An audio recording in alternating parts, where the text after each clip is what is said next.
देख रहे हैं कुरुक्षेत्र और मैं हूं आपके साथ स्वाति श्रीवास्तव। बहुत हो गई महंगाई की मार, अब की बार मोदी सरकार। ये जुमला आप सुनते होंगे। थोड़े समय पहले टीवी पे एक बकायदा ऐड चलता था जिसके जरिए ये संदेश देने की कोशिश की जाती थी कि देश में महंगाई चल रही है और अगर बीजेपी की सरकार आ जाएगी तो फिर महंगाई खत्म हो जाएगी। हालांकि बहुत ज्यादा असर देखने को नहीं मिला। मोदी सरकार आई, बीजेपी की सरकार आई, लेकिन महंगाई पर सवाल उठते रहे। लेकिन इस बार फिर से सरकार ने कदम उठाने की कोशिश की है, महंगाई को रोकने की कोशिश की है और एक सौगात दी है जनता को। एक्साइज ड्यूटी कम किया है पेट्रोल और डीजल पर। आपको पहले रिएक्शन सुनाते हैं, उसके बाद एक पूरी डिबेट होगी इस पूरे मसले पर। रिएक्शन सुनिए। मैं प्रदेश वासियों की ओर से आदरणीय प्रधानमंत्री जी का हृदय से आभार व्यक्त करता हूं। एक्साइज ड्यूटी में पेट्रोलियम पदार्थों में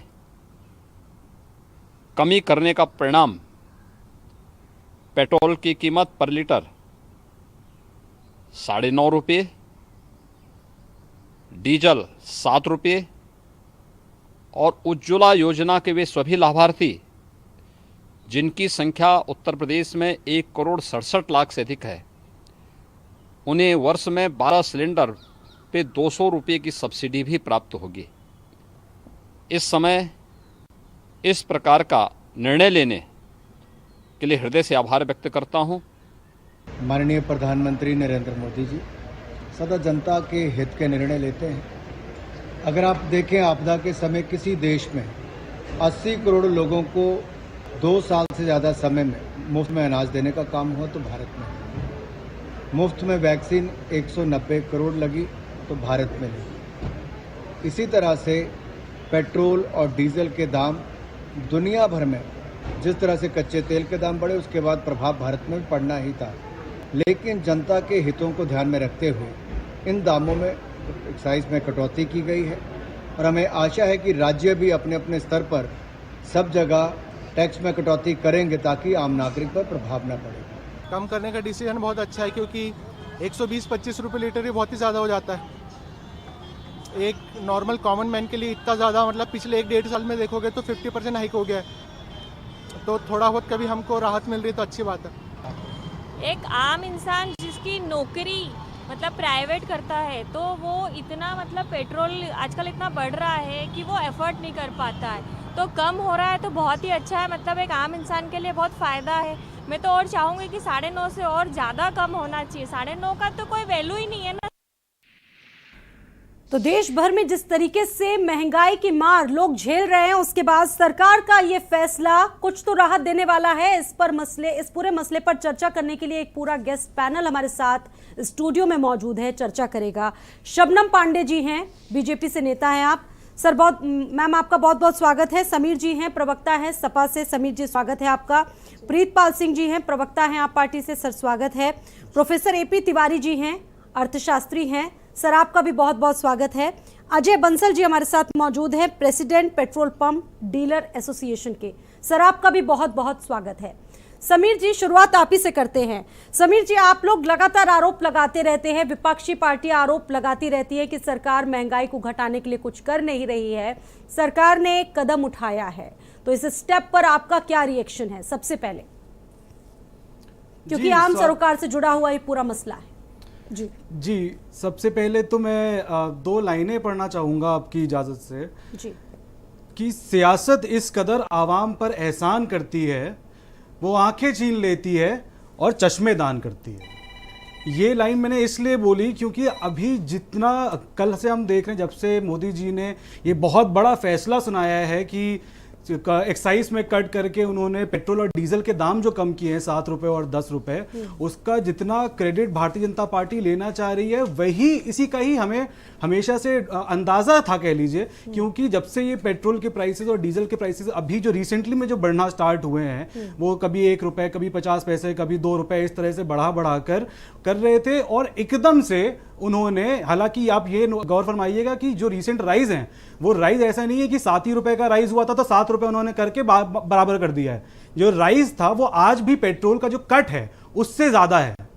तो यही सबसे बड़ा मसला है कि ये जो कॉस्मेटिक पॉलिटिक्स और ये जो एक परसेप्शन की राजनीति का जो भारतीय जनता पार्टी के एकदम कण कण में बस चुकी है, हमें दिक्कत उसी से है क्योंकि ये जनता को एक गुमराह करने वाली राजनीति है। और गुमराह करने वाली राजनीति, अब हम कहें कि नहीं आप हिंदू मुसलमानों से हटके अब पेट्रोल प्राइसेस पे आ गए हो तब भी गुमराह कर रहे हैं। जी हाँ, बिल्कुल गुमराह कर रहे थी तब भी आप सवाल उठा रहे थे। जी, हम सरकार ने कदम उठा लिए तब भी आप सवाल उठा रहे हैं। जी स्वाति जी, तो फिर मैं पहले धन्यवाद कर देता हूं मोदी जी का, जैसे कि पूरा देश कर रहा है। और मीडिया में कई सारे मीडिया चैनल्स तो ऐसे हैं जिन्होंने इस तरह की हेडलाइंस तक दे डाली कि आ गए अच्छे दिन, 7 रुपए का पेट्रोल कम कर दिया, अच्छे दिन आ गए। हालांकि फिर भी चलिए मैं धन्यवाद कर देता हूं मोदी जी को कि उन्होंने इतना बड़ा स्टेप लिया कि चलिए कुछ तो किया। अगर विपक्ष ने इतना आवाज उठाया, इतनी हल्ला गुल्ला कर रहा था, तो उन्होंने विपक्ष को क्रेडिट नहीं दिया, उन्होंने क्रेडिट जनता की जो दिक्कत थी उसको क्रेडिट देते हुए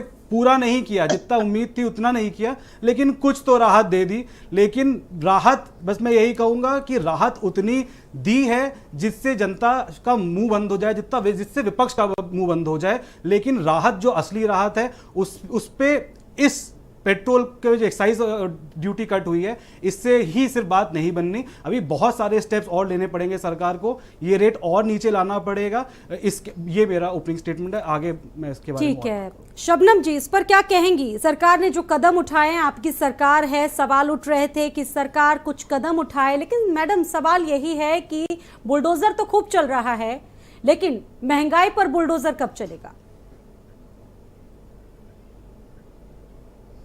देखिए स्वाति जी, सबसे पहले अपने चैनल के माध्यम से मैं माननीय प्रधानमंत्री नरेंद्र मोदी जी को बहुत बहुत धन्यवाद देती हूँ जो उन्होंने एक्साइज ड्यूटी पेट्रोल और डीजल में कम किया है। निश्चित तौर पे आम जनता जो शायद आय से अधिक संपत्ति नहीं रखते हैं, उन जनता को निश्चित तौर पे इसमें राहत मिलेगी, और राहत थोड़ी नहीं बहुत मिलेगी, क्योंकि पेट्रोल डीजल के दाम जब बढ़ते हैं तो सभी सामान में उसके दाम बढ़ते हैं, चाहे वो खाद्यान्न हो या अन्य चीजें हो, तो सभी के दाम थोड़े थोड़े कम निश्चित तौर पे इसके दाम घटने की वजह से होंगे। अब मैं ये बात कहना चाहती हूँ कि देखिए, विपक्ष जो है नकारात्मक राजनीति करने के लिए बार बार आतुर रहता है। उनकी हताशा इतनी बढ़ गई है कि एक अच्छे कदम को भी, एक अच्छे निर्णय को भी वो कभी भी उसका स्वागत नहीं करते हैं। कोई ना कोई पेच लगाकर वो सोचते हैं कि हम आरोप लगा सके। कदम बहुत अच्छा है आपका, आपकी सरकार का कदम बहुत अच्छा है, तो लेकिन आम जनता की मुश्किलें कम नहीं हो रही हैं। खाने पीने की चीजें महंगी हो रही हैं, कपड़े महंगे हो रहे हैं, बाजार जाके देखिए हर सामान, हर चीज महंगी हो रही है। ये जनता का सवाल है। मैं अपनी पूरी बात रख दूं पहले। जी जी जी। देखिए स्वाति जी, निश्चित तौर पे आपके सवाल का जवाब भी अगले इसमें है।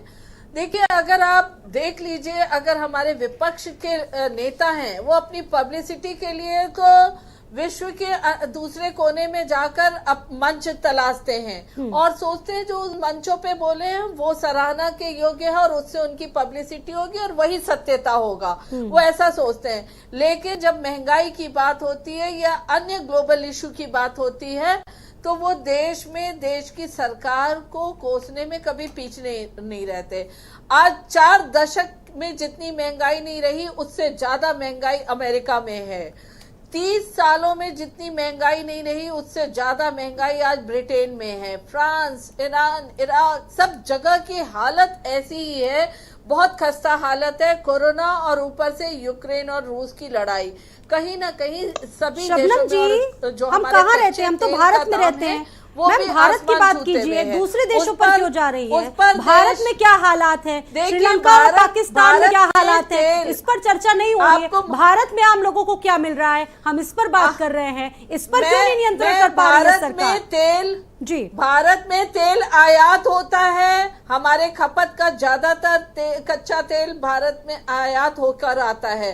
हमारी निर्भरता है अन्य देशों पे, इसको हम भूल नहीं सकते। अगर हम उत्पादन करते होते तो निश्चित तौर पे हम उसको कंट्रोल कर पाते, लेकिन अगर हम दूसरे देशों से खपत का 80% तेल अगर मंगाते हैं तो निश्चित तौर पे उसका असर पड़ता है कि क्या वैश्विक स्तर पे उसके कच्चे तेल का दाम कितना। उसके बावजूद सरकार ने दूसरी बार आज एक्साइज ड्यूटी कम की है और बार बार प्रधानमंत्री जी ने राज्यों को भी कहा है कि आप अपने वैट भी कम करिए। देखिए, गाना सुनाना, मुहावरे सुनाना, दोहे सुनाना विपक्षी पार्टी की आदत हो गई है, लेकिन अगर पूछें कि पंजाब में कितना आपने वैट कम किया तो इनके पास कोई यानी जवाब कि नहीं आपके होगा। हिसाब दिल्ली से में ये कितना शबनम वैट जी किया, बड़ा कदम कम है किया, सरकार इनके की पास तरफ कोई से। जवाब बिल्कुल, ये आप मान रही हैं कि सरकार ने एक बड़ा निश्चित कदम तौर पे है और इससे उठाने की राहत कोशिश होगी की है। और बूंद बूंद ठीक की है। राहत। आप देखिए, चलिए आगे भी इस तरह के कदम उठाएगी सरकार। में 12 सिलेंडर में 200।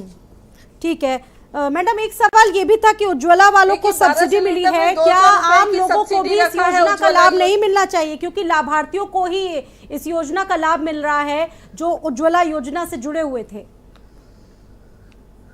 क्या और लोगों ने वोट नहीं दिया आपको? देखिए, निश्चित तौर पे उन लोगों को एक जन कल्याणकारी सरकार है जो अंतिम पंक्ति में खड़े व्यक्ति हैं, जो गरीबी रेखा में हैं, जिनकी जीवन शैली के उत्थान के लिए निश्चित तौर पे उन्हें सब्सिडी देना ज्यादा आवश्यक है। तो इस पर सरकार ने जिस तरीके से उज्ज्वला योजना में देश भर में 10 करोड़ से ज्यादा लोग हैं इसके लाभार्थी और उत्तर प्रदेश में 1 करोड़ है। आप समझिए कि इतने लोगों को 200 रुपए सब्सिडी पर सिलेंडर मिल रहा है। तो सरकार पूरी तरीके से जनता की सरकार और जनता के अच्छे दिन की सरकार है। इस पर ये मुहावरे सुनाए तो ये पलट नहीं जाता। इन्हें कहीं ना कहीं वैश्विक स्तर पे निश्चित तौर पे देखना होगा। जिन चीजों का उत्पादन या जिन चीजों की बनावट हमारे देश में होता है उस पर सरकार कंट्रोल, लेकिन अगर हम खरीद के लाते हैं तो उस पर एक स्तर तक ही सरकार लगाम लगा सकती है और सरकार ने एक बहुत बड़ा कदम उठाया है। चलिए, आपके हिसाब से बहुत बड़ा कदम है। प्रीतपाल सिंह जी पे जा रहा है।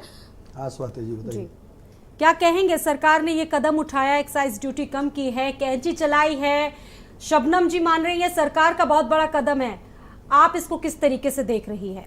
स्वाति जी वर्तमान में देश के प्रधानमंत्री ने देश की जनता के साथ बहुत धोखा किया है। वर्तमान में यही होना चाहिए था। $134 प्रति बैरल अंतर्राष्ट्रीय बाजार में जो कच्चा क्रूड ऑयल था प्रति बैरल, वो वर्तमान में $110 हो चुका है। इसके हिसाब से ये जो कटौती की गई वो एक्साइज ड्यूटी में की गई, जनता के साथ धोखा है। कायदे से 110 अगर डॉलर हो चुका था, उसके बनस्पत एक्साइज ड्यूटी लगती तो ये रेट और नीचे जाते और तेल में कम करना चाहिए था, एक्साइज ड्यूटी पे कम नहीं करना चाहिए था। मान लीजिए कल की डेट में फिर 130 134 पहुंचेगा तो एक्साइज ड्यूटी आपकी ऑलरेडी खुद बढ़ चुकी होगी। यानी आपने मूल पे कम नहीं किया, जो आप ब्याज ले रहे थे उस पे आपने उस रेट को कम किया, पहली बात। दूसरी बात, अभी शबनम बहन हमारी भाजपा भारतीय जनता पार्टी की प्रवक्ता कह रहे थे कि दिल्ली में आपने कितना कम किया। इनको शायद ज्ञान नहीं है, जब लॉकडाउन जैसे खुला तब उसी समय 8 रुपये 36 पैसे दिल्ली की सरकार ने अपना सीना चौड़ा करते हुए जनता को राहत देने का काम किया था। डीजल के ऊपर, पेट्रोल के ऊपर भी हम लोगों ने किया। ये वो सरकार है। ये एक्साइज ड्यूटी कम होने पे प्रधानमंत्री को आपके चैनल के माध्यम से शबनम जी धन्यवाद दे रही हैं। अनुराग ठाकुर ये कह रहे हैं कि 2 साल तक 80 करोड़ लोगों को हम लोग मुफ्त राशन दे रहे थे। 130 करोड़ की आबादी वाला हमारा देश है, 80 करोड़ लोग मुफ्त का राशन लेने के लिए 5 किलो जो मिल रहा है वो मुफ्त का राशन लेने के लिए लाइन में खड़े हैं। ये अपना सीना चौड़ा कर रहे हैं, पहली बात। और दूसरी, इन्होंने कहा कि हमारे प्रधानमंत्री को आपके चैनल के माध्यम से मैं बधाई देना चाहती हूँ। ये वो सरकार है जब 3 काले कानून लेके आई थी तब इन्होंने कहा था कि प्रधानमंत्री ने मास्टर स्ट्रोक मार दिया है, और वही प्रधानमंत्री जब माफी मांग के जनता के बीच में 3 कानून वापस लेते हैं तब भी ये कहते हैं मास्टर स्ट्रोक मार दिया है। तो इन भारतीय जनता पार्टी के नेताओं के पास वही रटा रटाया जवाब होता है जो व्हाट्सएप के द्वारा इनके पास पहुंचाया जाता है। इनको कुछ लेना देना नहीं। आपके पास अर्थशास्त्री जी बैठे हुए हैं, वो आपको मेरे से बहुत अच्छी तरह समझाएंगे इस स्थिति के साथ क्या खेल हुआ है। ये सरकार ने जो कदम उठाया है, आप हालांकि अर्थशास्त्री हैं, बहुत अच्छे से समझा पाएंगे। सर, जरा समझना चाहते हैं कि ये सारी चीजें कैसे कंट्रोल करती है सरकार? क्या सरकार के हाथ में होता है वाकई इन चीजों को कंट्रोल करना? किस तरीके से आप देख रहे हैं और कितना फर्क पड़ेगा आगे? स्वाति जी, जहाँ तक मौजूदा जो निर्णय है भारत सरकार का कहें, वित्त मंत्री की तरफ से जो बातें कही गई हैं, उसके पीछे क्या है, उसके पार्श्व परिदृश्य में, उसके बैकड्रॉप में क्या है। भारतीय रिजर्व बैंक ने ब्याज की दरों को बढ़ाया, रेपो रेट को बढ़ाया।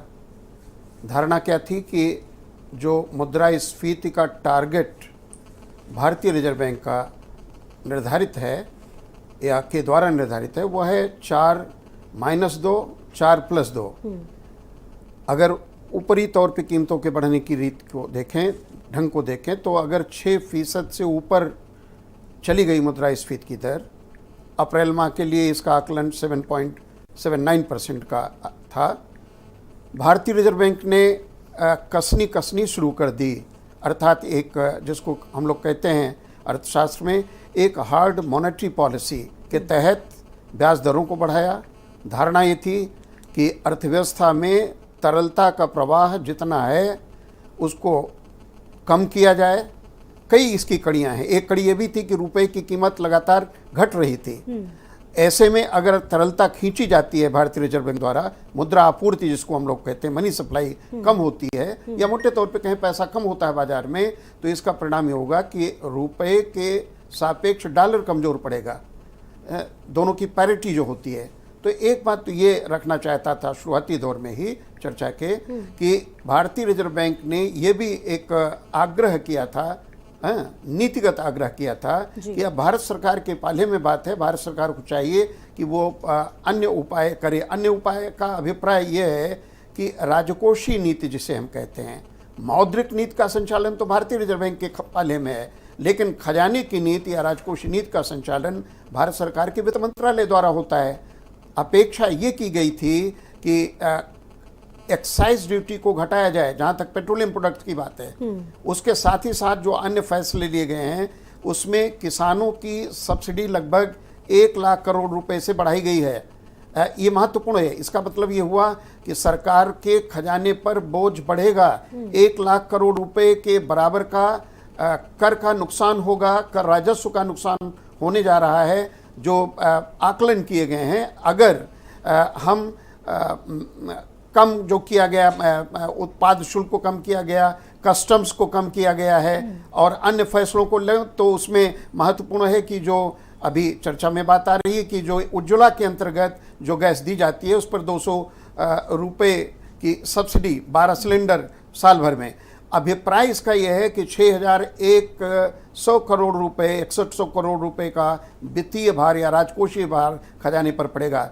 ऐसे में पहली बात तो यह है कि भारत सरकार के स्तर पर ये जो फैसला लिया गया है या राजकोषीय जो राहतें दी गई हैं कीमतों को रोकने के लिए, कीमतें बढ़ने से रुकेंगी, ये मेरा भी एक अनुमान है कि चूंकि मौद्रिक, ये बड़ी खास बात है, समझने में थोड़ा मुश्किल है कि चूंकि भारतीय रिजर्व बैंक की मौद्रिक और भारत सरकार के वित्त मंत्रालय की राजकोषीय नीति के बीच तालमेल बैठाते हुए फैसले लिए जा रहे हैं, बल्कि उसको हम लोग ये कह सकते हैं कि मेजर्ड स्टेप्स उठाए जा रहे हैं, नपे तुले कदम उठाए जा रहे हैं। शब्दों में अगर हम इसे समझें तो जनता से जुड़ा हुआ जो सरोकार है वो कहां पर देखते हैं, जनता के लिए कितना फायदेमंद है आने वाले भविष्य में? देखिए, जहां तक बात आई तेल की कीमतों की, तो तेल की कीमतें केवल राष्ट्रीय आर्थिक मानकों से ही तय नहीं होती, वो अंतर्राष्ट्रीय बाजार में जो तेल की कीमतें होती हैं वो प्रभावित करती हैं। प्रीतपाल जी ने इस बात को कहीं इंगित भी किया एक परिप्रेक्ष्य में।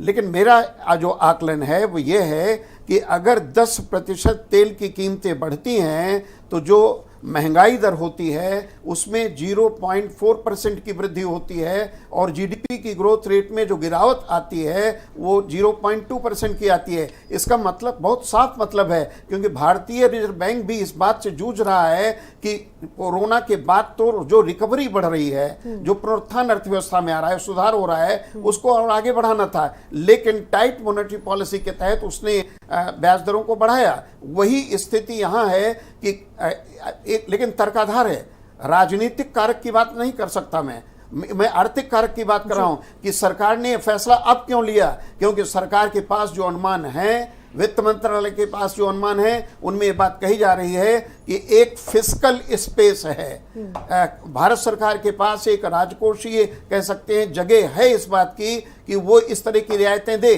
क्योंकि अभी मैंने उल्लेख किया कि राजस्व, कर राजस्व में घटोतरी होगी, कमी आएगी। इसके साथ ही साथ जो खजाने का बोझ है अगर वो बढ़ता है तो ऐसी स्थिति में कुल मिलाकर देखना होगा कि मेरा मानना है कि जो 7.79% पर महंगाई दर अप्रैल में थी वो घटकर यानी कि मई के GDP और महीने भी कम हो में जाएगी। 6.5 से 7% पर आ सकती है। ये केवल जो नीतिगत फैसले लिए जा रहे हैं, आर्थिक नीतिगत फैसले लिए जा रहे हैं, उसका परिणाम है। अब कब निर्णय हो सकता है? जून के महीने में भारतीय रिजर्व बैंक ब्याज की दरें फिर बढ़ाए और उसके आगे चलकर कदम ताल मिलाते हुए वित्त मंत्रालय के स्तर पर और राहत भी दी जा सकती है, ऐसा मेरा आकलन है। जी, यानी कि सर आपके हिसाब से जीडीपी पर भी इसका कुछ असर पड़ेगा?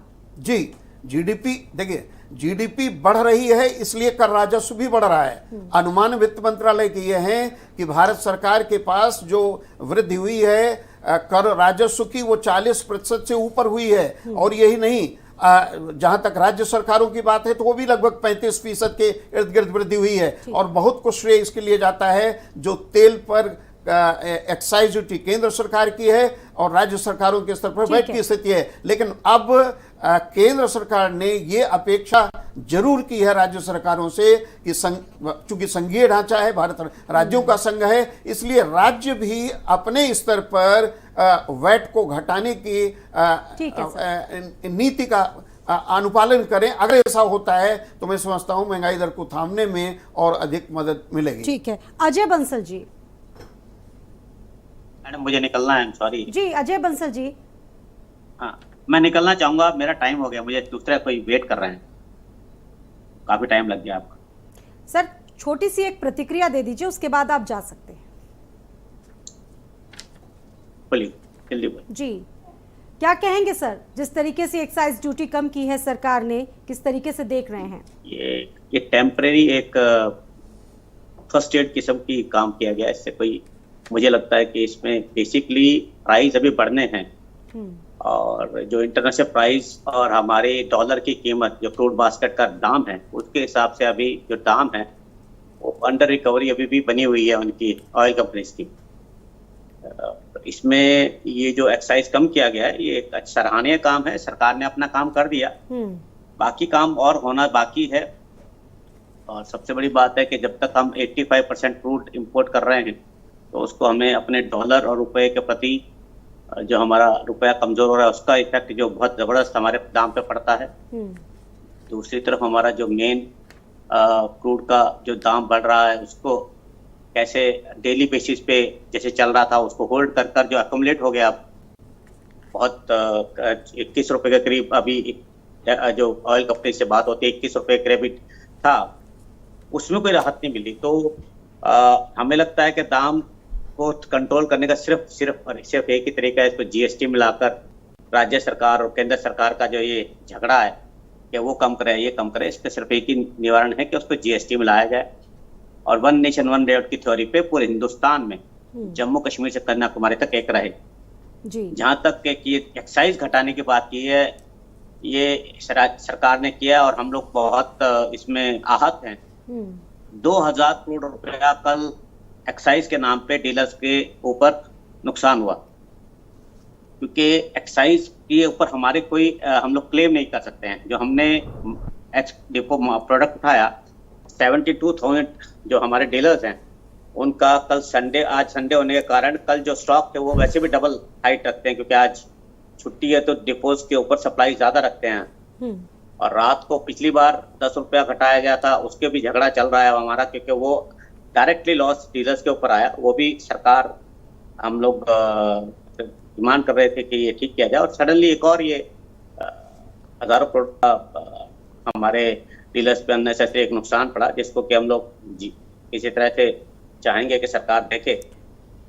बाकी आज ये डिबेट इस बात की नहीं है कि डीलर्स की क्या दिक्कत है, लेकिन ये कि आम जनता के लिए राहत है, बहुत बड़ी राहत है। ये जो आपने कुछ बातें कही इसे सुझाव समझा जाए और क्या कदम सरकार उठा सकती है? हालांकि आप लोग एसोसिएशन से जुड़े लोग हैं, तमाम चीजों को आप लोग देखते हैं, जो स्थितियां हैं, तो आपके हिसाब से क्या ऐसे कदम उठाने चाहिए सरकार को इस ओर? देखिए, जो सरकार ने अभी नीति अपनाई हुई है कि उसको कंट्रोल किया हुआ था 105 रुपया और सॉरी 100 जो भी अब एक पिछले काफी दिनों से दाम का ना बढ़ाना एक अच्छी नीति थी, लेकिन उसको ये देखना था कि अब आगे के कंपनीज के ऊपर अंडर रिकवरी का प्रेशर बढ़ रहा है और उसको कैसे सेव किया जाए। क्योंकि हम लोग किसी तरह भी 85% क्रूड का इंपोर्ट करना ही है, हमें एनर्जी सेक्टर को मजबूत करना पड़ेगा। अब इसको या तो ऑयल पूल का कोई एक सिस्टम बनाया जाए ताकि दाम बार बार घटाएं और डेली बढ़ाए ना जाएं, और इसको एक जब घटे तो तब भी एक फंड होना चाहिए उस ऑयल पूल के अंदर, ताकि उसको ऑयल कंपनीज को देके किया जाए। ठीक है। इस हिंदुस्तान में पूरी इकॉनमी हिलती है अगर जो दाम बढ़ते हैं, और ये दाम अभी फोराफोरी तौर पर, एक टेम्परेरी तौर पर एक सरकार ने बड़ा दिल दिखाकर ये कम किया है, लेकिन अभी समस्या दूर नहीं हुई है। समस्या, आप ये मत सोचिए कि समस्या दूर हो गई है, समस्या वहीं खड़ी है, अभी समस्या आज भी खड़ी है वो। और ये जो हमारा पीरियड रहता है, इस टाइम पे हमारा बहुत कम डिमांड होती है। हम लोग अभी समर सीजन में हैं, अभी दाम जो है यानी कि एक स्टेप तो उठा लिया है सरकार ने, पहला कदम तो उठा लिया है, लेकिन अभी सरकार को और भी कदम उठाने पड़ेंगे क्योंकि इसकी नितांत जरूरत है। वक्त की जरूरत के हिसाब से सरकार को अभी और भी कदम चलने होंगे। हालांकि ये पहला कदम है, इससे इनकार नहीं किया जा सकता। तमाम लोगों की अपनी राय अलग हो सकती है। बहुत शुक्रिया। और यहाँ रुक रहे हैं एक छोटे से ब्रेक के लिए। ब्रेक के उस पार भी हमारी चर्चा लगातार जारी रहेगी।